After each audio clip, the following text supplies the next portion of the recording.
One of the most important things that I've ever learned from the Bible is that the Lord destroys and the Lord raises up.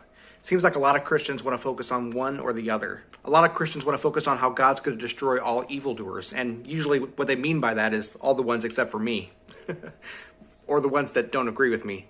And then there's other Christians who want to focus on God's love and how God forgives everyone. And amen to both of these. God does destroy and God raises up. We need to remember both. We need to remember to be in awe of God. He is the one who has the power to destroy both body and soul in hell. And we're all deserving of that hell. We've all sinned against him. And yet, God also raises up. God demonstrates his love for us in this way.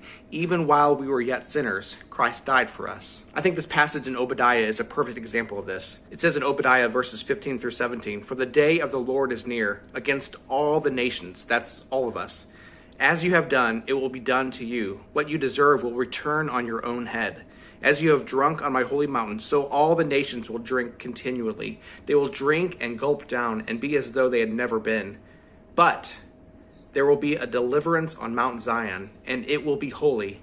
The house of Jacob will dispossess those who dispossessed them." In other words, even though Jacob, being one of the nations, also deserves all this punishment, God rescues everyone who turns to him and runs to his mountain. They find deliverance in his holy mountain. That's Jesus. Jesus is the rock. So yes, God's going to destroy everyone, and yet, yes, God's going to save everyone through Jesus. That's why Jesus came. Jesus came not to condemn the world, but to save the world through him. But in order for that to happen, first, our sin must be destroyed. We can place our faith in this life, knowing that God destroys our sin. We can die to our old self and be raised new today. Or after this life is over, we can be cast into hell and there have our sin destroyed. But know this, all sin will be destroyed because God destroys and then God raises up. Put your faith in the one who will raise you up.